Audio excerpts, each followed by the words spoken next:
El 23 de noviembre en Cuenca, en la reunión de los presidentes del Ecuador y del Perú, Rafael Correa y Ollanta Humala, se acordó solicitar a las Naciones Unidas que se declare al Golfo de Guayaquil bahía histórica.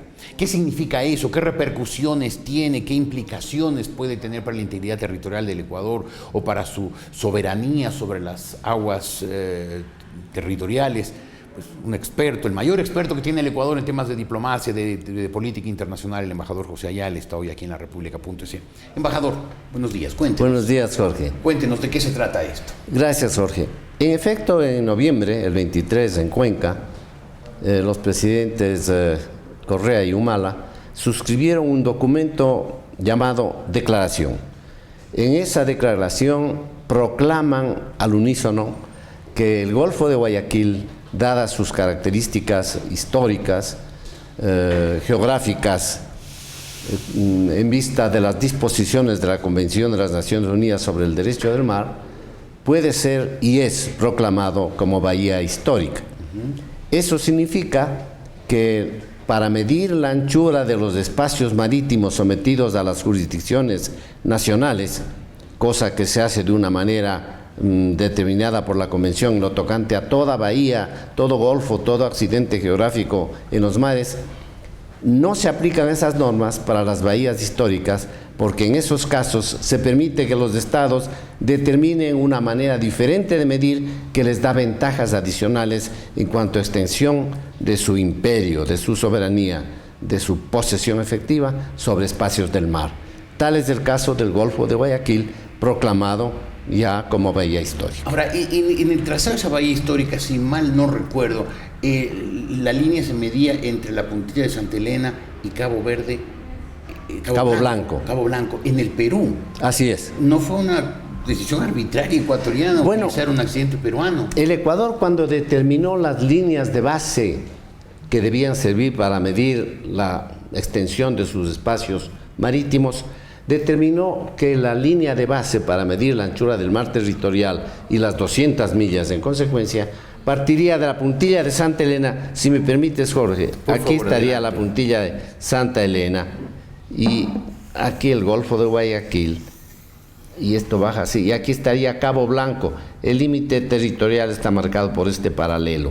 Entonces este es el límite, el paralelo. Pero entre Santa Elena se acordó que la línea de base partiría de Santa Elena hasta Cabo Blanco en el Perú.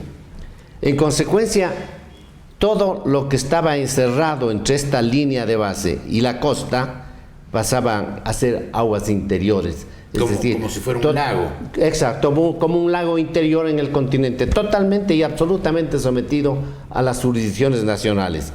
El límite internacional, por supuesto, es del paralelo, y lo que quiere decir que según esta proclamación, el Golfo de Guayaquil, que es todo esto, estaría sometido a la jurisdicción y soberanía ecuatoriana hasta el límite, y el Perú tendría este pedacito de mar al que se le pasa también a denominar, por razones geográficas obvias, Golfo de Guayaquil. Es decir, entonces, el Perú tendría cierta soberanía sobre aguas del Golfo de Guayaquil, pero sin que el Ecuador pierda nada. Absolutamente nada. El límite territorial internacional entre los dos países es este.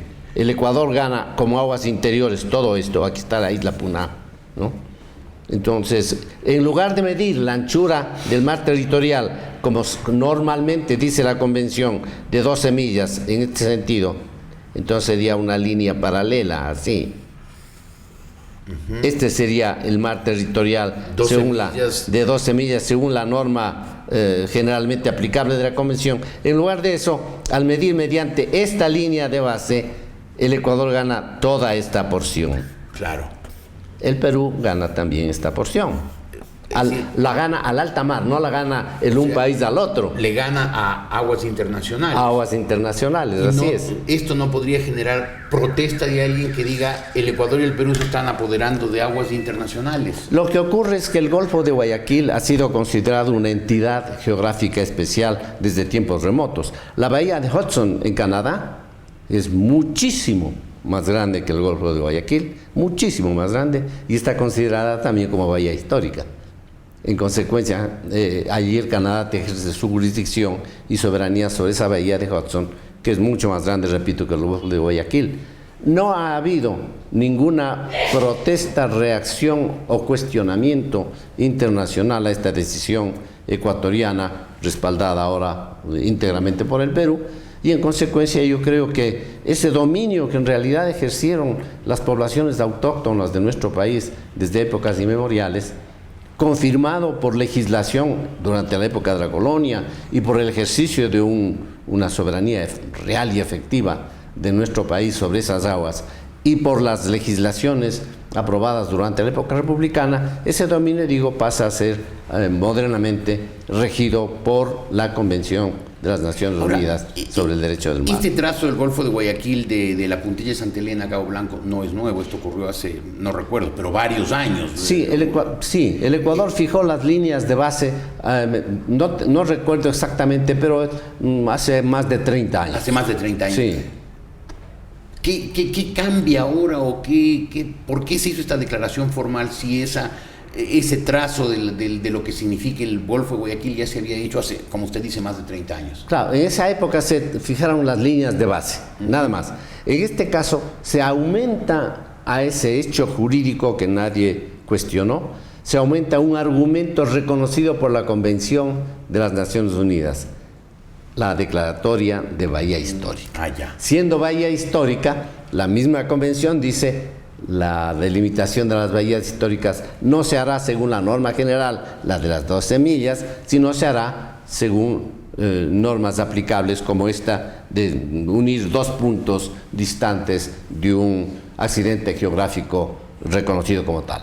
Parece que últimamente los países, sobre todo latinoamericanos, están tratando de resolver sus problemas internacionales. Hace poco hubo un laudo arbitral en el tema Colombia-Nicaragua. También hubo un laudo arbitral, un laudo papal, si no me equivoco, en el tema estrecho de Beagle entre la Argentina y Chile. ¿Quedan litigios territoriales pendientes en Sudamérica? Quedan algunos, naturalmente, uno sometido a la Corte Internacional de Justicia, que es el litigio Perú-Chile, sobre precisamente la forma de delimitar el mar.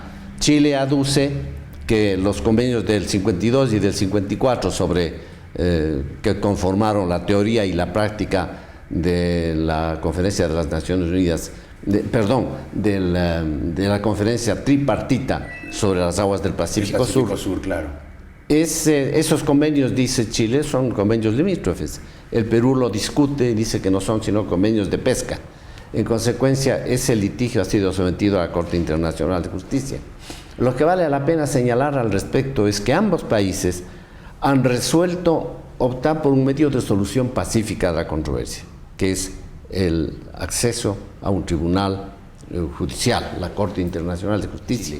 Pero inclusive dentro de este contencioso judicial, los dos países han resuelto, primero, declarar que aceptarán el fallo de la Corte, cualquiera que éste sea, y luego cordialmente han manifestado que no harán recuentos históricos que dividen las posiciones de los dos países, sino que mirarán hacia adelante, cada uno con su reclamo, su punto de vista, pero anticipando que solicitan que la Corte falle en derecho, no en equidad ni salomónicamente, sino en derecho, y han anunciado que respetarán ese fallo. Respeto que parece que no va a ocurrir en el tema del laudo Colombia-Nicaragua.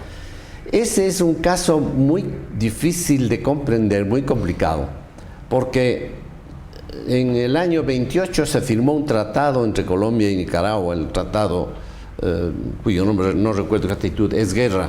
Es en la zona del Golfo de Fonseca.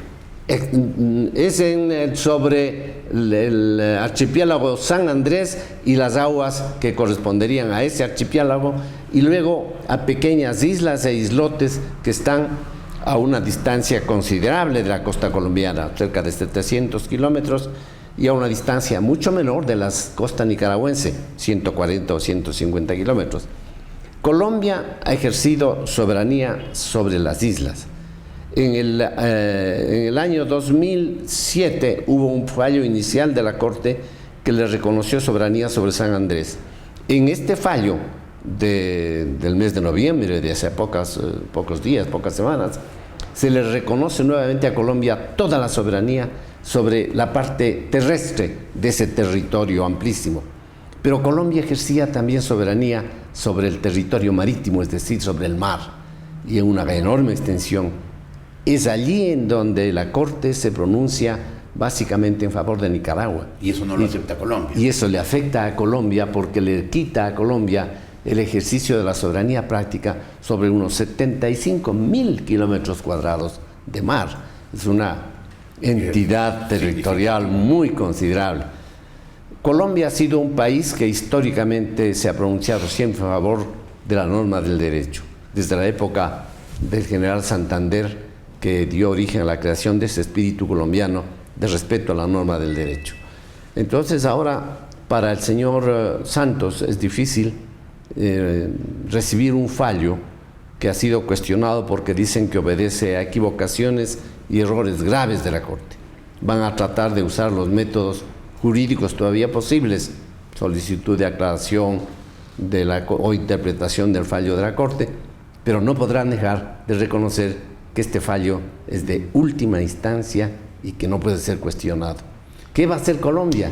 La población de San Andrés pide no acatar el fallo.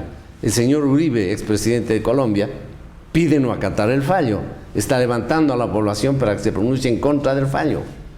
El señor Santos, ¿va a seguir la tradición colombiana de respeto al derecho o va a seguir lo que le parecería conveniente desde el punto de vista político, no descontentar al pueblo de la región e incumplir un fallo? No lo sabemos. Ojalá proceda como un gran estadista. Ojalá que sí. Embajador, muchísimas gracias por haber estado aquí. Gracias, mi querido Jorge. Aclarado estos temas. Qué grato es oír a un diplomático como usted hablar un diplomático ecuatoriano, hablar con conocimiento de causa de los temas de la política internacional y del derecho internacional, después de que el Ecuador ha padecido estos 6 años de una política exterior de la Revolución Ciudadana disparatada, adefesiosa y errática.